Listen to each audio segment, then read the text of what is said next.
আসসালামু আলাইকুম ভিউয়ার্স। এই তো আমার হচ্ছে এটা বাগান বা পালান যেটাই বলেন, এখানে আমি অনেক গাছ রোপণ করেছিলাম, কিন্তু হচ্ছে মাঝখানে অনেক বৃষ্টি বা আমি যেহেতু ব্যস্ত থাকি সাংসারিক কাজ নিয়ে বা ছেলেকে নিয়ে মাদ্রাসায় যাই, এই কারণে জঙ্গল সাফা করতে পারি না, মানে এখানকার যে আগাছাগুলো পরিষ্কার করতে পারি না, অনেক বড় হয়ে গেছিল গাছটা, অনেক ছত্রানো।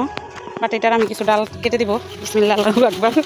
কারণ হচ্ছে এই গাছ, এই পালানোর যত গাছ আছে সবগুলো আমার নিজের হাতেই রোপণকৃত, আমি নিজে এগুলোর যত্ন নিই। কিন্তু এর আগে এক শিফট গাছ বিক্রি করছিলাম, মানে ওগুলোও আমি নিজে বুই নাই বিক্রি করছি, কিন্তু টাকা দিছি হাজব্যান্ডরে, মানে 3 ভাগ টাকার 2 ভাগই তার হাতে দিছি, 1 ভাগ দিয়ে আমি আবার নতুন চারাই না, এই হচ্ছে আবার নতুন নতুন গাছ লাগাইছি।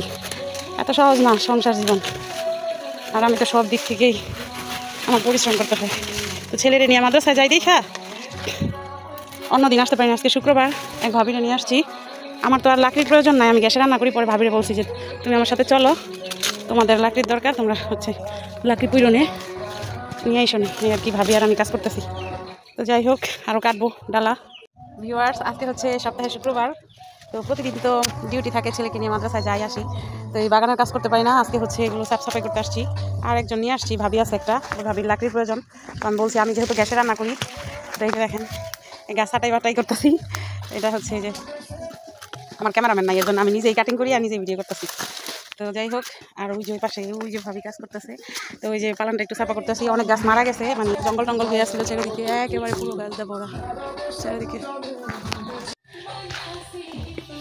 ভিউয়ার্স, আজকে হচ্ছে অন্য কাজ করতেছি, সবসময় তো রান্না বান্নার কাজই দেখেন। আমি এটার পাশাপাশি হচ্ছে এই যে বাগান করছি, অনেক দিন হয়েছে আমি এটার যত্ন নিতে পারি নাই, যার কারণে আমার অনেকগুলো গাছ মারা গেছে। এদিকে 3টা আমড়া গাছ ছিল, অনেক বড় হয়ে গেছিলো, বাট মানে জঙ্গলের কারণে ওগুলো মারা গেছে। আজকে হচ্ছে কিছু সাফ সাফাই করতে আসছি, যে কাঁঠাল গাছের ডালাগুলা কাইটা দিতেছি। এই তো হয়ে গেল। তারপরে যে আরো কিছু চারা চারা গাছ আছে, জীবনটা তেজপাতা।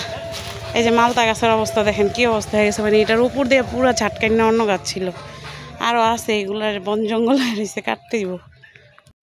এই যে কত গাছ কাটা হয়েছে, আবার একটা পিচ্চিরে উঠাইছি, ও কাটতেছে। তো এখন একটু এই যে দেখছেন, এখন হচ্ছে বাগানের ভিতরে একটু আলো বাতাস পড়ছে, এখন আল্লাহর রহমতে গাছ যেগুলাই আছে একটু বড় হইব বা ফুল ফল আসবো।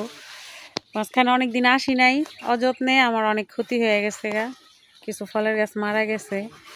তো সব কিছুরই যত্ন দরকার, পরিশেষে এটাই বলতে চাই যে যত্ন না করলে কিছু হয় না আর কি, পরিশ্রমী সৌভাগ্যের প্রসূতি। এই যে পেঁপে গাছে পেঁপে ধরছে। তো অবশেষে অনেকটাই পরিষ্কার হয়েছে বাগানের ভিতরটা, এখন একটু আলো বাতাস দেখা যাচ্ছে, ওই যে মোটামুটি সাফাই হয়েছে প্রথম দিকের সিনটা, আর এখন একটু কিন্তু বেশ কম আছে। তো যাই হোক, সবাই ভালো থাকবেন, আল্লাহ হাফেজ।